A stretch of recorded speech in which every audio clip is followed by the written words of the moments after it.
When I was in fifth grade, I was given the opportunity to be a page in the New Mexico State Senate. If you don't know what that means, it means I was a glorified gopher.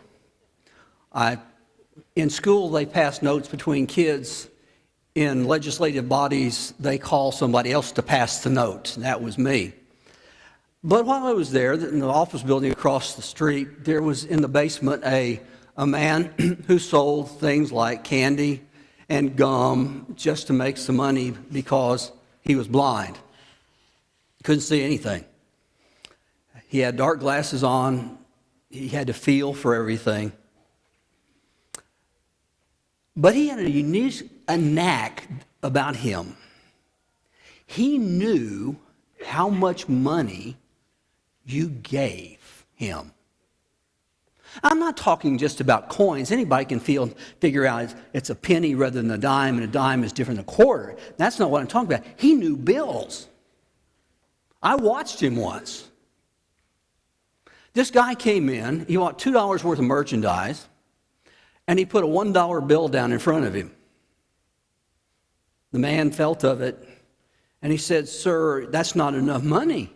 He said, "Well, I gave you a $5 bill." He said, "No, sir, you didn't."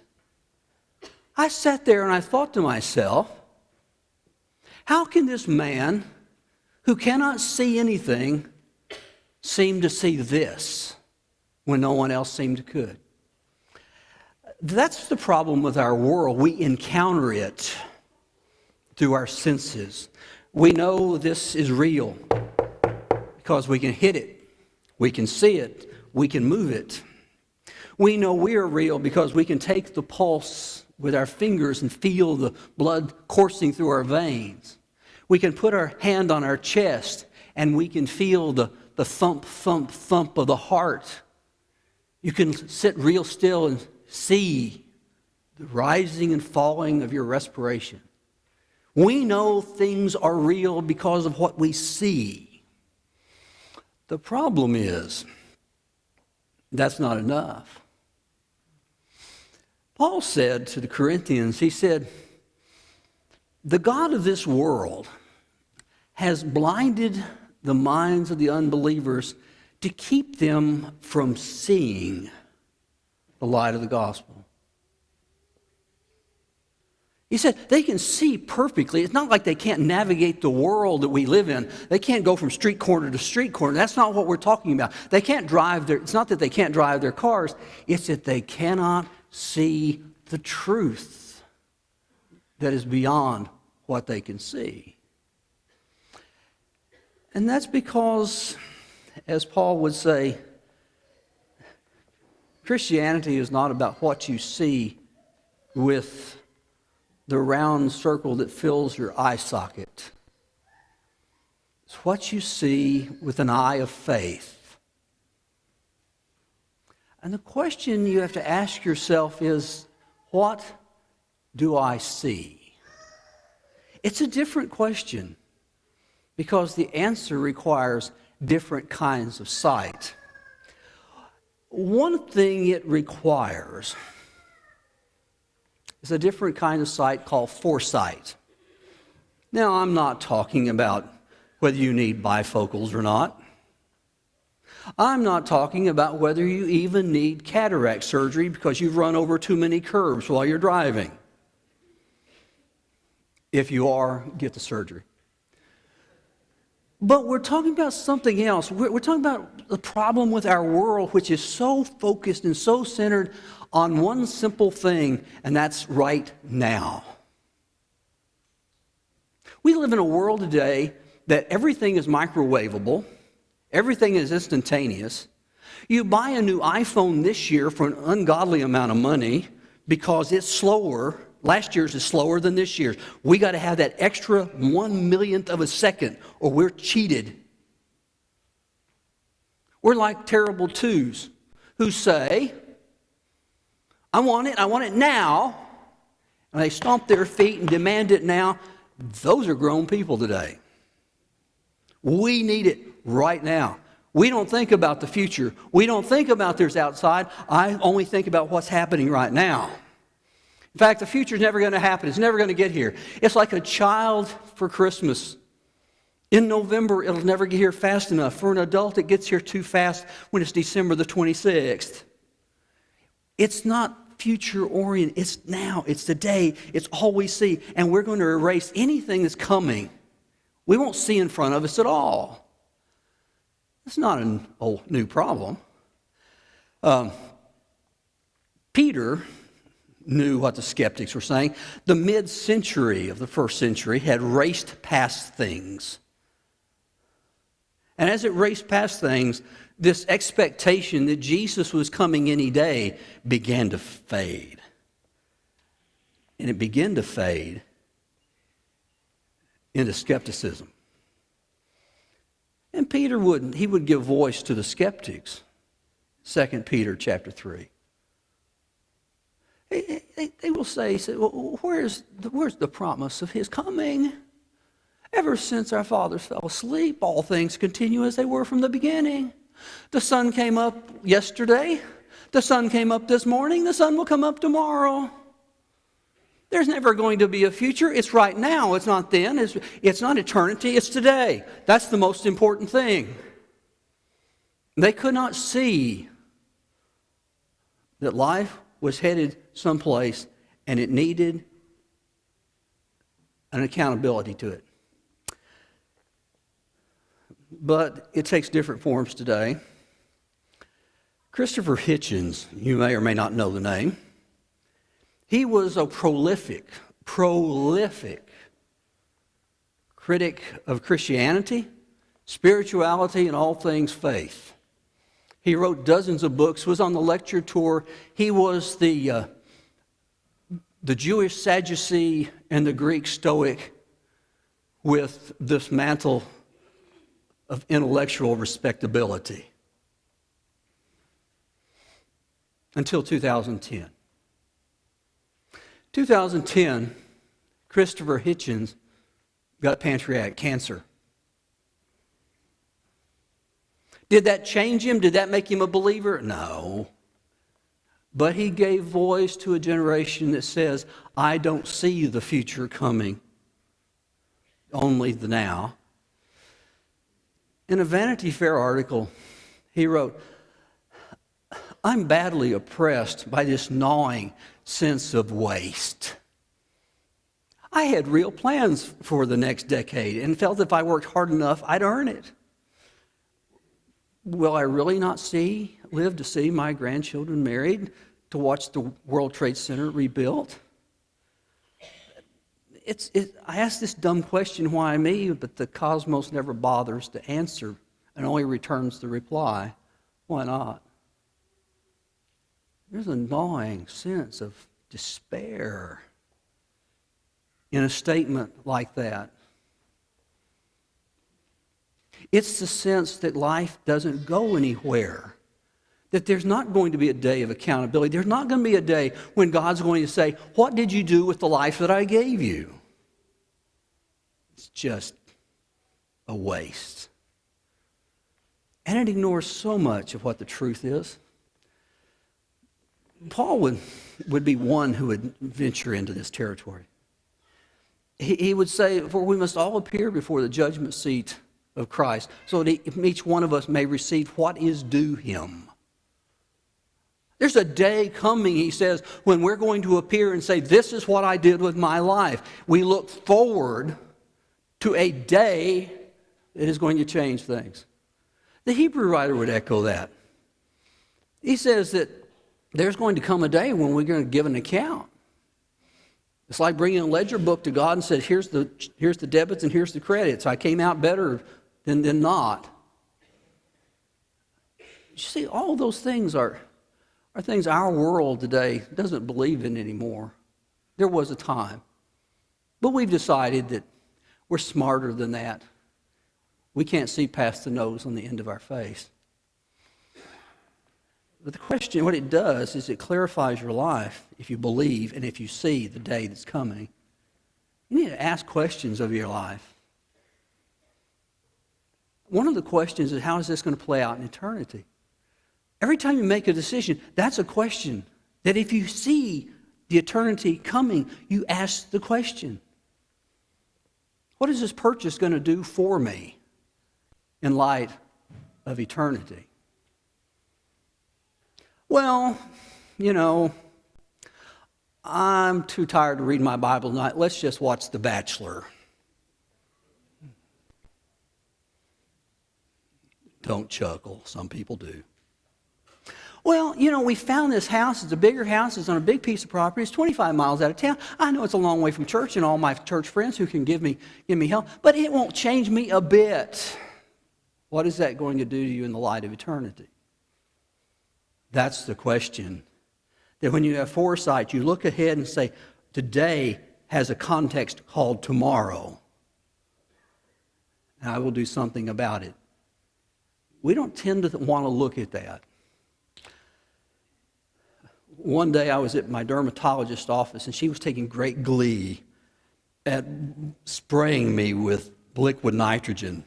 She was smiling the whole time I was grimacing. And I'll never forget what she said. She said, this is what happens 20 years after the problem. This is what happens when you didn't use sunscreen 20 years ago. When I was 40, I didn't think about that. But I do now. Because the future is coming, the consequences of the future are so bad. You have to see that to live it. But that's not the only kind of sight we have to have.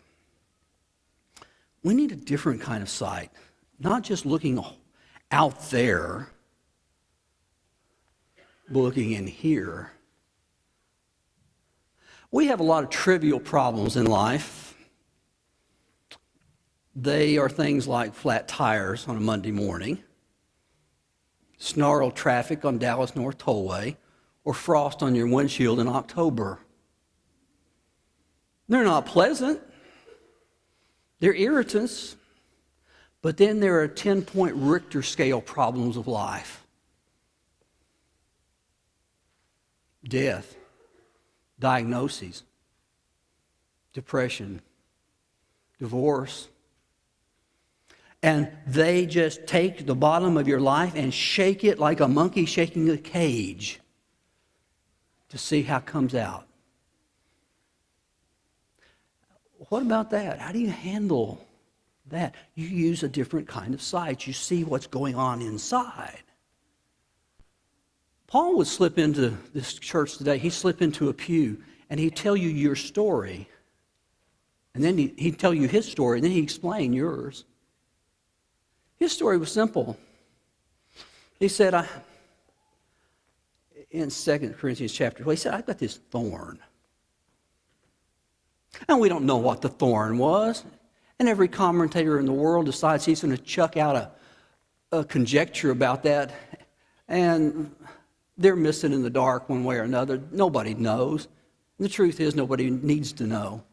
We do know about this. It was devastating to Paul. It stopped him from doing what he needed to do. He was so despondent, he got down on his knees and he prayed 3 times, take it away from me, do something about this. And every time he opened his eyes and unclenched his palms, the pain stabbed him again. And that's when he looked inside and he heard what God was telling him. My grace is sufficient for you, because my power is made perfect in weakness. Paul learned a lesson there. He learned that dependence is more important than independence. And so he let it go. Felt the pain, held the hand of God, and let God do the leading. That takes insight to do that. Well, let's talk about you. He'll say, let me tell you about your story now. He says, what you have is a black banana body. You know bananas. You buy them at the grocery store on Monday, and by Wednesday, they're black as can be. And if you leave them long enough, they shrivel and have fruit flies. And my wife would always say, you want banana bread. I don't like banana bread, and I don't want it out of black bananas. If I did. We have black banana bodies. In fact, he says our outer is wasting away. It's the same word for rotting fruit, by the way. We have a black banana body. You get out of bed in the morning, it hurts. You one day get up and you go, huh? And as you grow older, men start saying to their wives all the time, huh? At least I do at my house.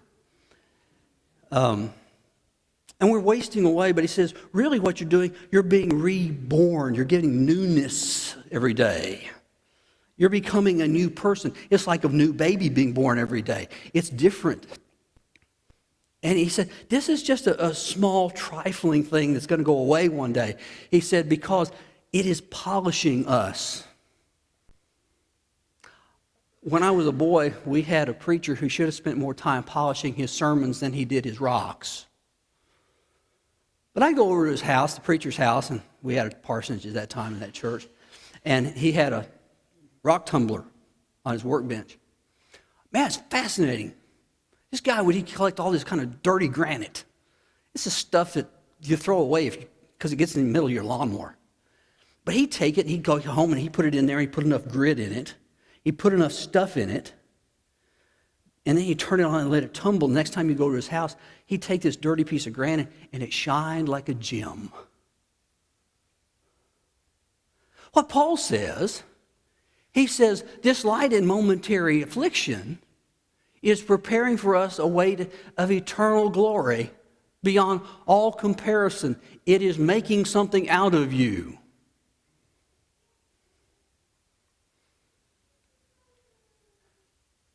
Now, I know enough people in this church right now, they're struggling with something. You have to go to a place once a week, have a bag hang off your arm, and you're sick as a dog for the next week until you have to do it again. I know some of you whose houses are colder than it was on Thursday morning because of the stress of your situation. I know some of you who ask the question, I don't know if life is worth living or not. And if you're not one of those, you know somebody who does.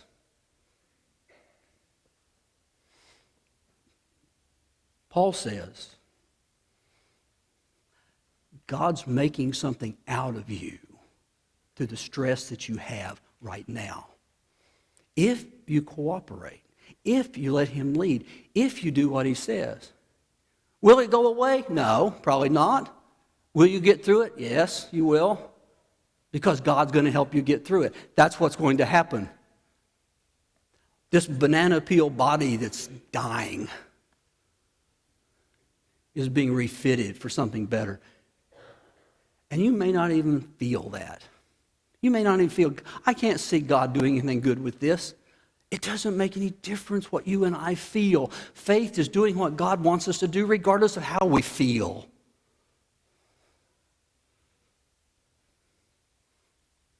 And so we think about this. Do you hold to God's hand in the hardest of times because he's taking you through something that's going to make you better? That takes a lot of insight in your life. But there's other kinds of sights you need. I guess it's best portrayed in a little story in 2 Kings. 2 Kings, there is the Syrian army has surrounded Israel. They were the country to beat, if you will. Elisha had witnessed all kinds of glorious things. He'd watched his mentor carried from this earth on a fiery chariot. He'd watched axe heads float.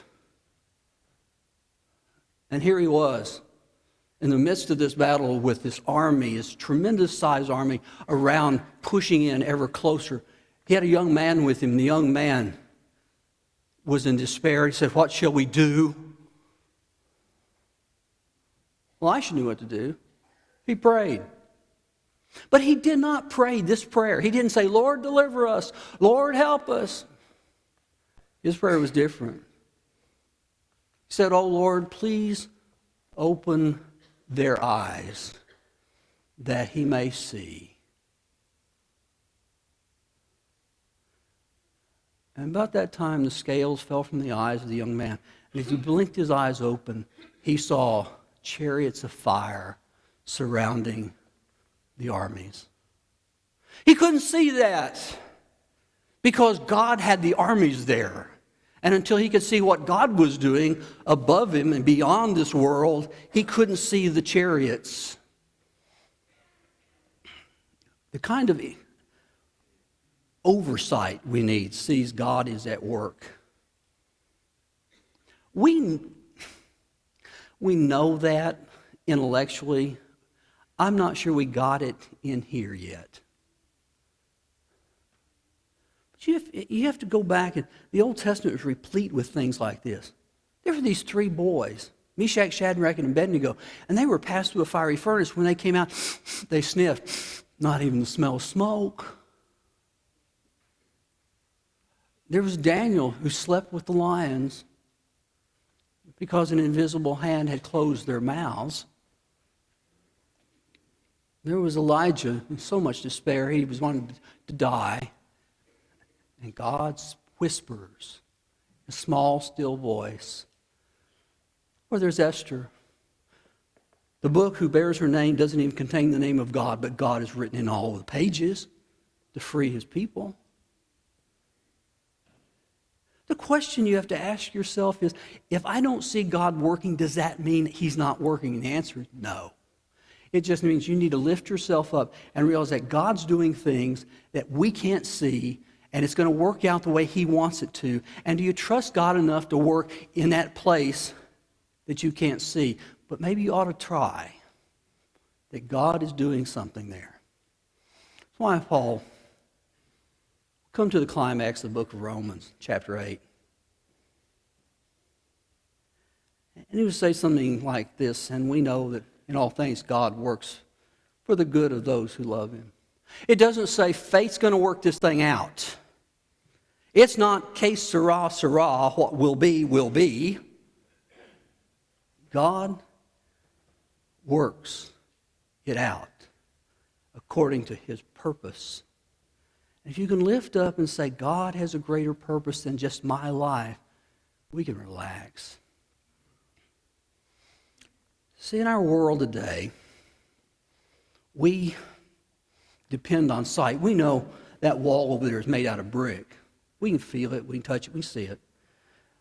We can feel the wool, the suit. We can feel the cold on the outside in the morning. But can you see that God is leading you in a way that's going to get you to a place where your life matters one day in the way he's going to do it? Can you see that? What do you see? The disciples of John came to Jesus, and they asked him a question. They were in despair. John was in prison. Things weren't going well. They could hear the axe being sharpened.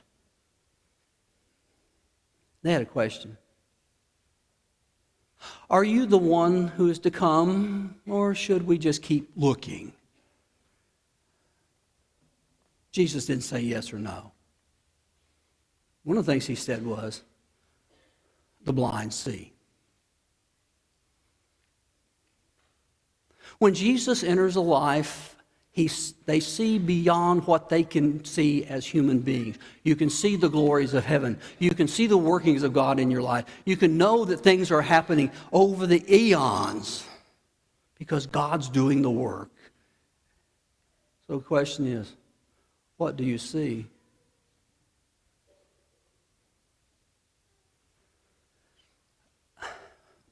We had a friend who was more than a friend. We called her Granny. Granny was like parents to Vicki and I when ours were 300 miles away from home. And she was more like a grandparent to our kids than sometimes their regular grandparents were.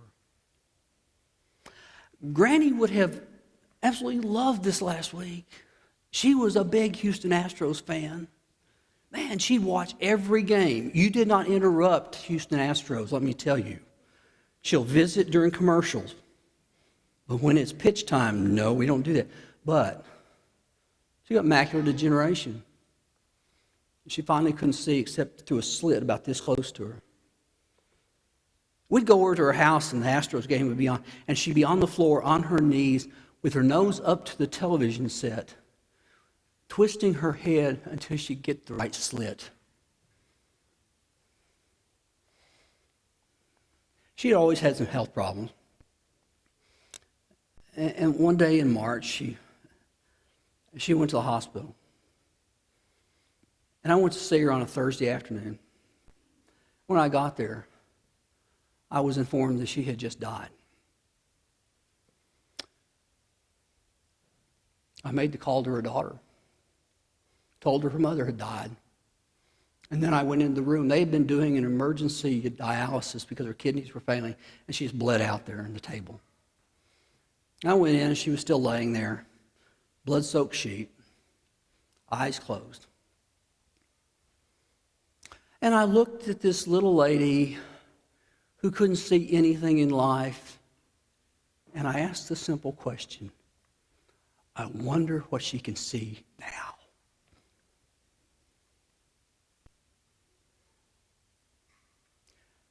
One day, God's going to ask you this question. What do you see? What are you going to tell him at that time? And what do you need to do about this morning while we sing?